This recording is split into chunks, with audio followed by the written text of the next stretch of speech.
A już po wyborach Michał Kołoszkiewicz, zapraszam na subiektywny przegląd tygodnia.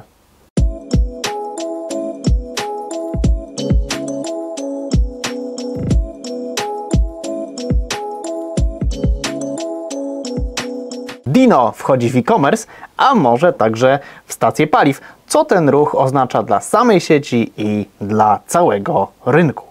Od dłuższego czasu cały rynek zastanawiał się nad ewentualnym ruchem sieci Dino w stronę e-commerce. Dino, absolutna gwiazda polskiego handlu, gwiazda parkietu, firma, której akcje bardzo dynamicznie rosną. Było jakby wiadomo, że prędzej czy później będzie musiała w mniejszym lub w większym stopniu zwrócić się w kierunku internetu i to mimo tego, że nadal bardzo dynamicznie rozwija taki klasyczny rodzaj biznesu, klasyczny rodzaj handlu, czyli sklepy stacjonarne. Teraz już wiemy, że to przynajmniej w pewnym zakresie chociaż trochę się zmieni. Dino podpisało przedwstępną umowę kupna części udziałów w internetowej drogerii eZebra.pl. Dino nabędzie 75% udziałów w tejże platformie i zapłaci za nie około ponad 60 milionów złotych, z czego ponad 11 milionów zasili samą eZebrę, no a reszta to oczywiście pieniądze dla dotychczasowych udziałowców. Zakup ma zostać sfinalizowany do końca marca przyszłego roku, a zgodę na to musi jeszcze wyrazić UOKiK, co raczej powinno być formalnością. Co zatem dokładnie kupiło Dino? eZebra to drogeria internetowa, która działa w Polsce, ale nie tylko w Polsce, bo także w Niemczech, Austrii czy Ukrainie. Firma od pewnego czasu szukała dużego inwestora, który pomógłby zwiększyć jej skalę biznesu. Ta drogeria współpracuje z około 300 dostawcami, no i oferuje swoim klientom blisko 40 000 indeksów. W zeszłym roku jej przychody wyniosły ponad 111 milionów złotych, a zysk netto ponad 7 milionów. Kapitał własny wyniósł ponad 10 milionów, no a zatem wydaje się, że kondycja tej spółki jest całkiem dobra. Pytanie, czy inwestycja sieci Dino w eZebra.pl to zaskoczenie, czy niekoniecznie?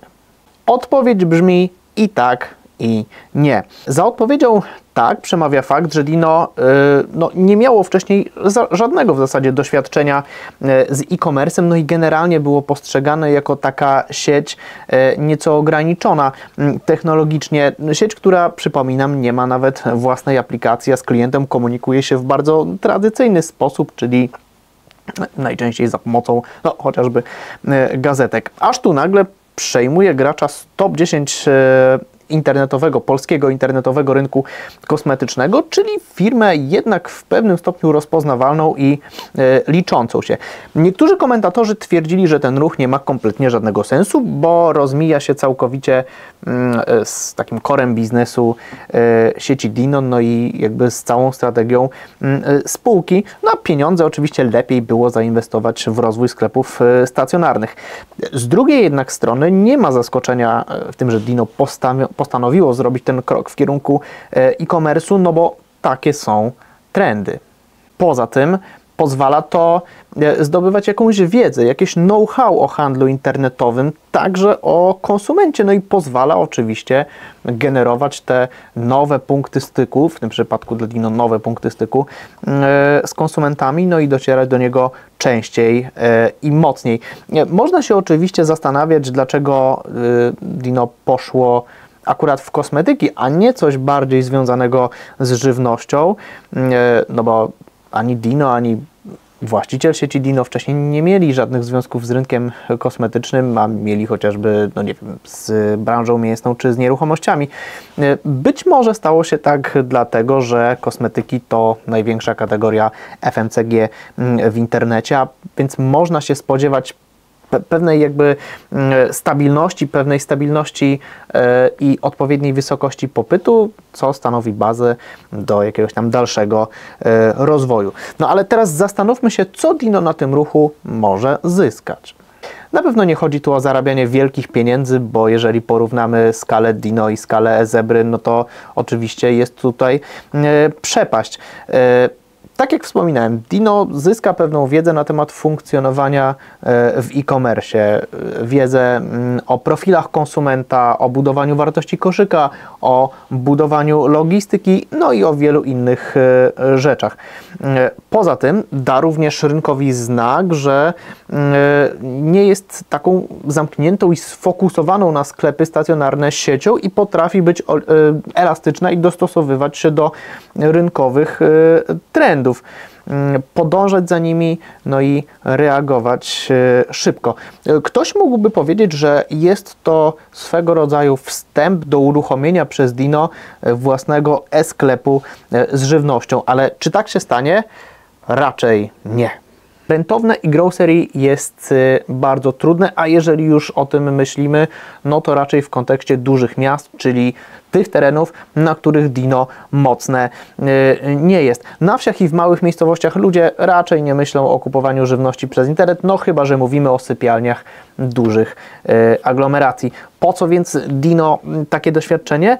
No może w przyszłości wydarzy się jakaś akwizycja i Dino przejmie jeden z istniejących biznesów e-grocery, no i będzie już miało pewne doświadczenie w jego funkcjonowaniu. Mało jest prawdopodobne to, że Dino wystartuje z własnym e-sklepem w jednym czy drugim dużym mieście. Po pierwsze, byłoby to całkowite zaprzeczenie filozofii tej firmy, w ogóle jakiegoś takiego core biznesu.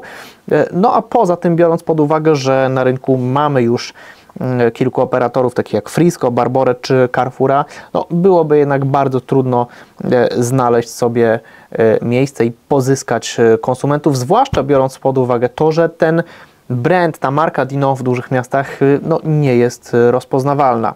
Ale rajd Dino na e-commerce to nie wszystko. Bo sieć być może myśli o kolejnym biznesie, który jest pewną formą odejścia od tej swojej klasycznej linii. Chodzi w tym przypadku o stację paliw. Dino, a konkretnie spółka córka Dino Oil, taką stację już ma, ale jedynie na użytek wewnętrzny. Znajduje ona się przy jednym z centrów dystrybucyjnych. Ma także, i to jest dosyć ważne, pozwolenie na sprzedaż na zasadzie pośrednictwa przy wykorzystaniu kart paliwowych emitowanych przez Orlen, co w skrócie oznacza, że Dino mogłoby być swego rodzaju pośrednikiem Orlenu w sprzedaży. To jednak nie wszystko, bo teraz sieć poszukuje specjalisty od rozwoju kategorii paliw, osoby, która nadzorowałaby ten rozwój, ale także rozwój logistyki stacji paliw. Czy jest to wstęp do rozwoju własnej sieci stacji paliw? Nie jest to oczywiście wykluczone, no ale póki co sieć tego nie potwierdza, aczkolwiek należy stwierdzić, że byłaby to jednak ciekawa forma ekspansji sieci Dino. Trzeba pamiętać o tym, że cała filozofia modelu Dino zakłada budowanie sklepów, własnych sklepów na własnych gruntach, a zatem ewentualne ustawienie takich stacji przy placówkach pewnie byłoby łatwiejsze aniżeli w sytuacjach, kiedy no, gdzieś tam ten grunt się dzierżawi. Dla Dino ten biznes byłby pewnie zdecydowanie, no, na pewno byłby zdecydowanie bardziej spójny niż wejście w e-commerce, no bo stacje paliw w małych miejscowościach i na wsiach mogłyby być tym, co przyciągałoby klientów do sklepów sieci Dino jeszcze bardziej.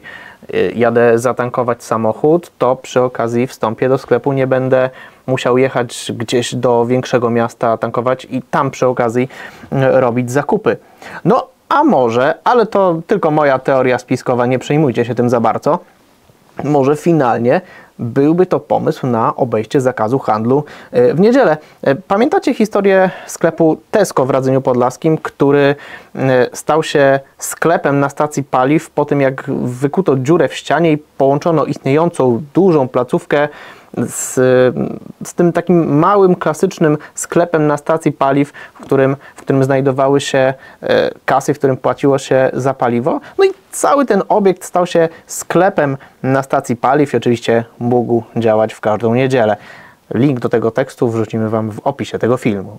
To już wszystko, co przygotowaliśmy dzisiaj dla Was. Dzięki, że nas oglądaliście.